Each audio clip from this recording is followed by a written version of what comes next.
Hey guys, remember that to get your solves critiqued, you have to go on patreon.com/jperm, and if you donate $10 to help support the channel, then you can get your solves critiqued. Alright, let's get into it.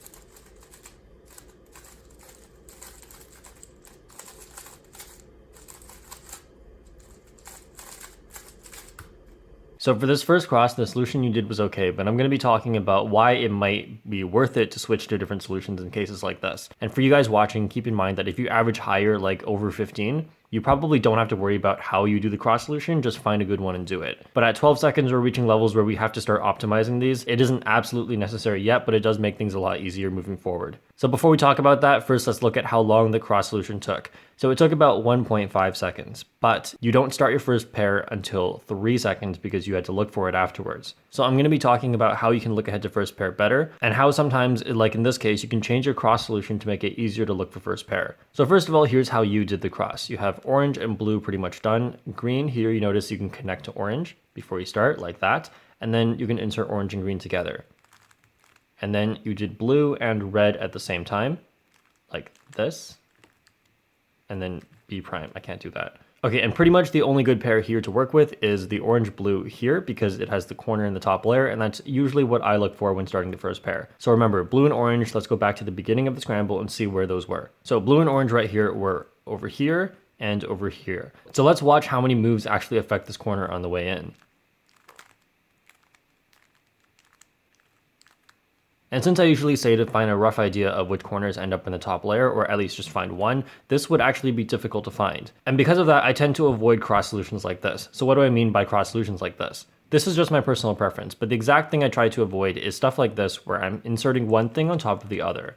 Unless the entire cross was just this, usually there's a way to set up the cross differently so that you can avoid a situation like this. Secondly, it's because it makes tracking which corners end up in the top layer a lot harder. As you can see, we have 3 up here, and when you finish this, you actually only have 1 still on top. So instead, like I say in my advanced cross video, if you have bad pieces like these, you want to deal with them as soon as possible and typically not leave them for the end. So how I would do this is just start with a D move, and then now this whole thing works out easier. We're going to do the exact same cross solution from here, except now before inserting blue, we'll just insert the red one back here with B prime.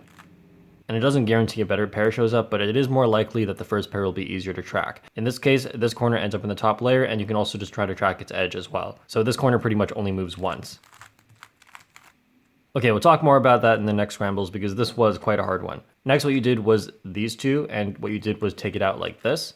And use good finger tricks here. A lot of people would regrip like that. But if you're doing anything with L prime or R, which is front slot stuff, you generally should not regrip. Personally, I prefer to pair these up like this, which sets them up to be inserted right away instead of doing a U2 afterwards. But this is okay. Then you insert it here. And then you had these two.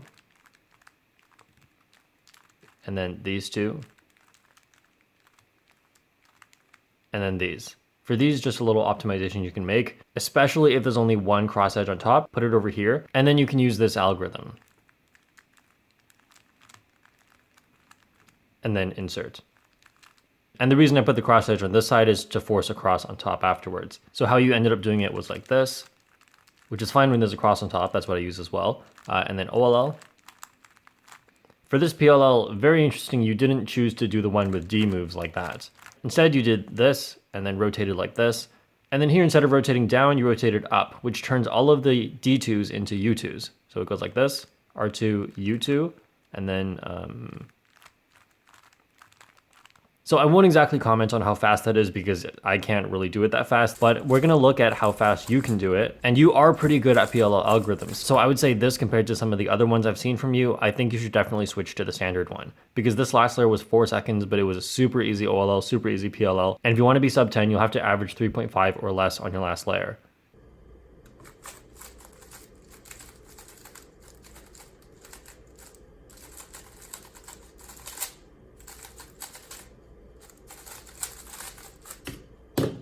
All right, for this scramble, you have blue here, and red up here is bad, so you try to deal with this as soon as possible, and orange and green here are both pretty good. So you aligned red here, which made it a good piece, and then we have these and this. So what you did was you aligned blue to the back first to get orange incorrect, and then red and green afterwards, so red and green.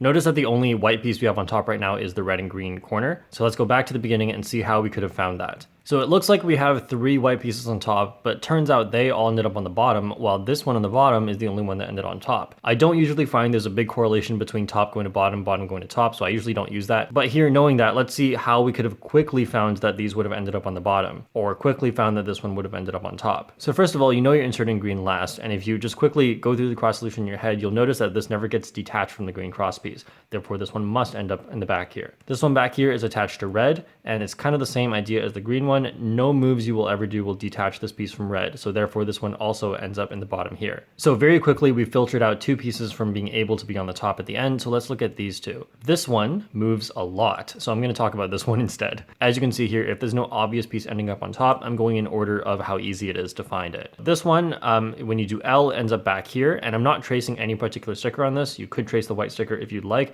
but I'm just going to trace where the piece goes because that's going to be an easier thing to do here. So L goes here, and then we're going to do D2, which moves it here, and then R is going to move it here, and lastly, you're going to do F prime that moves it here. So I admit that wasn't very easy. It turns out the cases you're getting here are all just quite difficult. So let's quickly trace through this one as well. L, D2, R, D, F prime, R. So this one moved with almost every single move here, so that's why I didn't end up tracing it. But if I found that all of these ended up in the bottom layer and this one was the only one left, I probably would have just tried to track this as I did the cross solution, or just be okay with one of these in the bottom layer and just take them out to start. At the starting levels of trying to predict your first pair, or if you just have very hard crosses, it's fine to just start the cross and try to track the other piece as you go. And that can be good because it means you're confident in your cross solutions. You don't have to actually look at the pieces to be able to do it. And here I have a comment about how you did this. You did R, U prime, R prime, and then just did this. This can be fine on last lot, but if you have a solved corner and it's not last lot, in general, it's the best to do keyhole. And keyhole means the solved piece, replace it with an unsolved piece by doing a D move. So that's going to be this one. I'll do D prime, and that puts an unsolved piece here. Then I can just insert this edge like that, and then put this all back.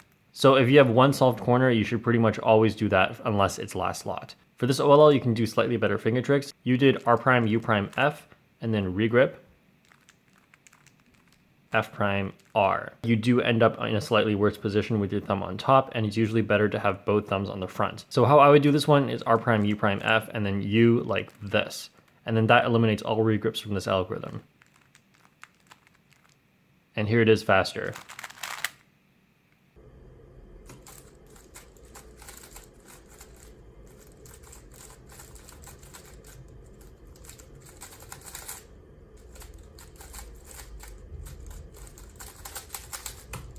So for the scramble, this pair was pretty obvious how to track it, so let's just go through that. Orange here at the back is already done. Green is going to go in here relative to it solved, but then blue comes down to a bad spot. So what you did first was you set up blue here with red. You inserted green, inserted red, and then inserted blue. So after inserting red here, before inserting blue, you should do U, and then insert blue. That way you get this pair on the top layer, and if you want to get even more fancy, you can do a wide U here so that you can insert this one without rotating. So how you did this pair was take it out like that and then insert it like this. It can be good to put this on the back and do sledgehammer like this, which is just an idea you can keep. Oh, it ended up with this, that's really good. And then you would just insert this, so you don't have to do it that way, but if it was the same thing on the right side, I highly recommend something like that, because lefty sledge can be weird to do, but righty sledge you should be good at. So afterwards you did the red and green pair. And then this one was easy. And then you should have seen this one as well. When you're inserting this, I mean, there's nothing here. This is yellow, this is red, so there's nothing useful here. So you should be looking to this side and notice that this will be preserved. What you did afterwards was you did this, and then you rotated, and then you rotated back thinking that, okay, we didn't actually need that rotation. So again, if you notice that this edge is oriented, this can be another good time where edge orientation can help you recognize whether you have to rotate or not. Because in the past, I've definitely also struggled with recognizing how exactly this is supposed to go in here, especially when it's a back slot. But if you see edge orientation, these two are opposites on the side, or these two match on this side, then you'll know you won't have to rotate. So you did it like this. And then for this OLL, you put it like this and did F prime like that, and then this, and then F. For a 6-move algorithm, this actually took you over 1 second to do. So I think it's better to hold it like this and do this. That way your right hand doesn't have to regrip all over the place. And for that last F move, how I'm suggesting it here is without regripping your right hand, you can just do this. But what could happen is you could misalign 2 layers by accident, which won't happen if, for this case, you put your pinky under here.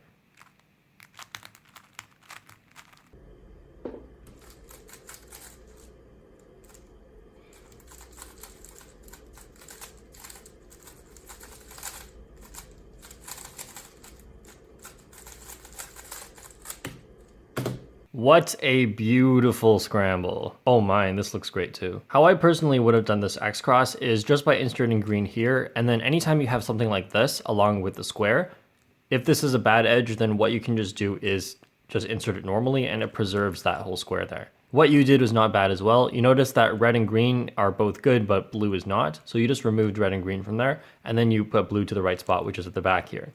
Then you solved this square, got the X cross there. Well, not the whole X cross yet, but then you did these two afterwards like that. The X cross took you 1.3 seconds. Perfectly fine. You did not start first pair until 3.7. Now, I don't know if this is the reason why you paused, but this is the reason a lot of people pause in situations like this.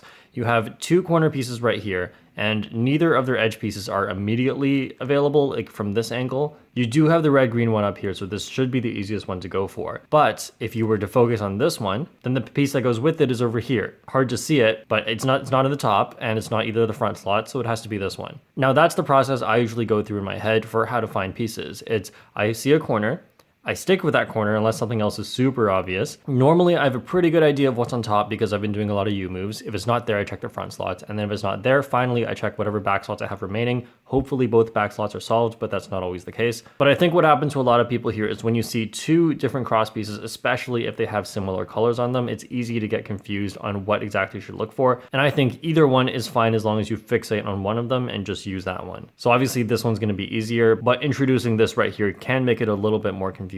Just make sure that in cases like this, you tell yourself to just pick one, find its piece. It doesn't matter if you pick the worst one. It's faster than getting confused between 2 pieces that look similar. So in this case, after having thoroughly inspected the front slots, you knew not to look here anymore, which was a good look ahead thing that you did here. So after you solved the red-green pair, you saw this one, and you knew it couldn't be in the front slots. You knew it wasn't on top because you just spent a lot of time looking there. So you knew it had to be this one, and without doing this, you immediately deduced that this had to be paired like that. So after the initial fumble, this was a very good continuation. Then you inserted this, inserted these. And then this OLL, similar idea to the last one. You're gonna do this and then some lefty moves. And then afterwards, for the F move, instead of doing this, I recommend doing this. Just make sure you have your pinky underneath the center here so that the second layer doesn't move. And then this G perm again. So I'm gonna quickly play what you did here.